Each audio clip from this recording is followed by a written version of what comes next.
Hey Jewel School, got a fun, easy little ring demo for you guys today. Thought I'd mix it up, and so I wanted to show you guys a really super quick and easy way to turn those donut shaped beads into rings. So that's what we're gonna do today.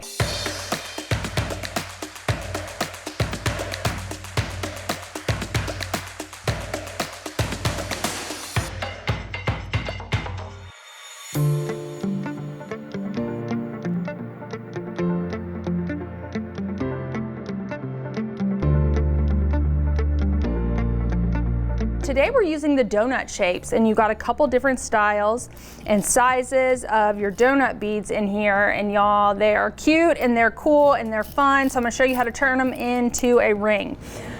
It's gonna be really easy. So all we're gonna need is some 20 gauge wire, and then you're gonna need a flush cutter and a chain nose plier, and then you're gonna need your ring mandrel and your rawhide mallet. So not a whole lot to it. It's not gonna take a whole lot of time, and there's not a whole lot of material, so this is gonna be one that you guys love. The first thing that we are gonna do is we're gonna grab our 20 gauge silver tone wire. You can use whatever tone wire you want, but obviously I went with the matching tone of the bead, and we're just gonna cut a couple inches. We're not gonna need a lot, maybe like 6 to 8 inches. We really don't need much. And then I'm gonna cut another piece. So we're gonna do 2 pieces of wire up here next to each other, just to bulk up our ring shank a little bit. Give it a little weight back in the back. All right, so we're just gonna line these up next to each other like this. And then we will pick up our donut bead. We're gonna come through the hole in our donut bead. And the most important thing about this demo is gonna be making sure that we keep our wires from crisscrossing on top of each other. It just kind of helps this ring look like a little bit neater if we keep our wires like laying down next to each other, nice and flat, instead of like crisscrossing over each other. So I've got it wrapped like this around our donut bead, and I've got, you know, like a long tail and a short tail, and I'm gonna take my short tail. And actually I want to do it the other way. We're going to come around our long tail here just a couple times. And again, making sure we're keeping those wires nice and flat and they're not getting crisscrossed. Mine just crisscrossed a little bit, so I'm going to go in here and just flatten them out with my pliers. And just finish off those wraps. I don't need like a lot of wraps, just a couple, like that. And then we will trim this off. And then we'll just kind of tap these tails down with our pliers. And then the next thing that we're gonna do is we're gonna decide what size ring we want, and we're gonna go up a size on our mandrel. So if I want a 7, I'm going to place my donut on the 6. I'm just gonna come around and I'm gonna start to form my ring shank. We're gonna pull this off and kind of undo this, but I just kind of wanna get it started and just get an eyeball for how much wire I'm gonna need. So I want enough to come up through my bead here and then come around, and then enough to do my wraps. But this is like a little bit too much. So I'm gonna cut a little bit of that off just because it's gonna make it harder to pull through the wire. So we honestly probably cut more wire than we even needed in the first place.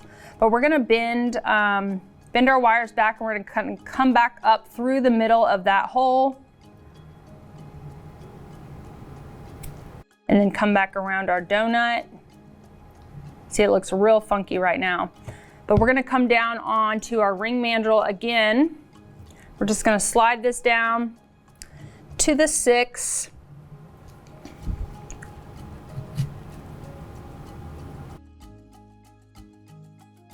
And just kind of get our ring centered on there.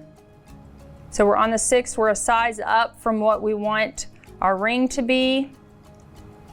And see how my donuts it's laying flat on my ring mandrel. It's not crooked. Here, I'll turn it. You can see It's laying nice and flat on there. That's going to be important to kind of make sure at this stage before we get this wire wrapped around the shank. We really want to make sure that we've got our donut sitting the way we want it to on our ring. And also, before I do anything, I'm going to just tap the side of this because it was kind of sticking off a little bit more than I wanted it to. And before I finish this off, I want to make sure that this side is flat and I don't have any weird bumps or anything. I'm just going to tap this wire, kind of flatten it. Just making sure my wires are nice and straight and there's nothing's like, obviously I've got a little wave in my wire there, but that'll fix itself when we stretch it down our ring mandrel. So then we're just going to continue to push this wire down around the ring, and then we'll come off of our mandrel here. And we're going to come around, just holding your bead and your wire in place with your fingers like this. We will come around through our ring shank. See how it's much easier that since we cut those wires short, it's much easier to do this wrapping part than if I had a big long piece of wire. So instead of like 6 to 8 inches, I would do like 4 or 5 inches to start. That way you're not having to cut this much wire off of the end of it. You guys know me, and I don't always measure maybe when I should, so I end up cutting some excess wire off. But we're just gonna wrap this around, making sure that I'm tucking kind of underneath my donut a little bit. So just getting that pulled underneath the donut and continuing to wrap this around the shank. So just so that it matches the other side. So I did 2 wraps on one side and I'm gonna do 2 wraps on the other. Like that, and then we'll trim that off. And then I will tuck this tail again. And then we will drop this back down on our mandrel, and we are just gonna tap this with our mallet, stretch it down towards the 7. That really helps to tighten up this area right here. It tightens up your coils and it's work hardening the ring shank. And you can lightly tap on your bead too. I wouldn't go crazy, but you can give it a couple taps just to kind of even that part out too. Let's see where we are. We've got a little ways to go before we get down to the 7, but just continue to tap.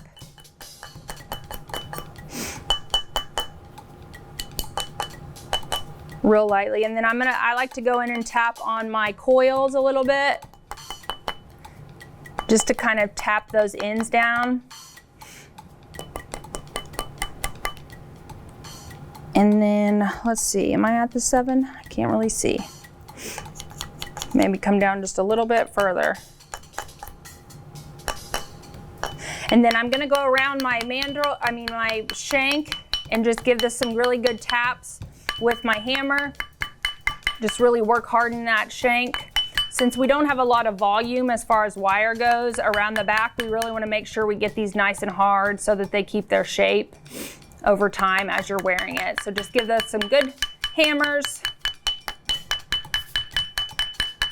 And then we're going to pop this off. And we're going to flip it over. So pull it off your ring mandrel and flip it over. And we're going to come down.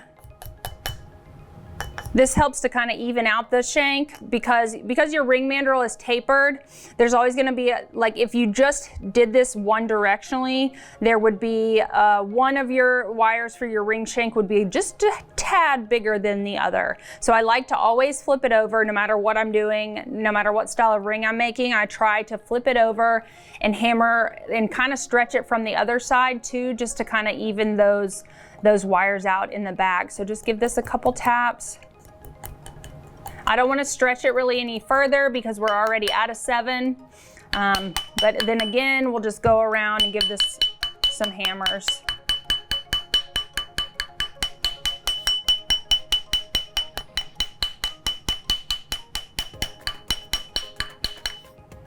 Really get this nice and sturdy. And then we're just gonna take a look at it from the top, make sure that we like the way our wires are sitting. I can kind of pinch them together a little bit.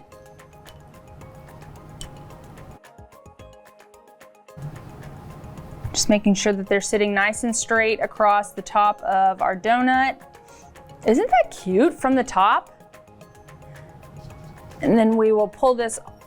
For a ring that's got a big chunky bead on it, it's really not, I don't know why I made a 7. I don't wear a 7. It's really not, doesn't take up a lot of room. It doesn't stand too tall. That's what I like about this technique for making this ring, is it doesn't make it stand up real tall on your finger. And because of the way you don't have like a big indentation on the side, so this isn't gonna get caught on stuff real easily. It's just a really, really nice way to turn a big bead into kind of a simple streamlined ring. So that's it. That is our ring demo. Pretty cool, huh? Thanks for joining me today. I hope you enjoyed today's demo. If you need any of the tools and supplies that we used today, check out the links in the description below. And while you're down there, I want to know what your favorite butterfly is. Let me know in the comments, and don't forget to like, subscribe, and ring that bell so you don't miss any future videos. Bye, y'all.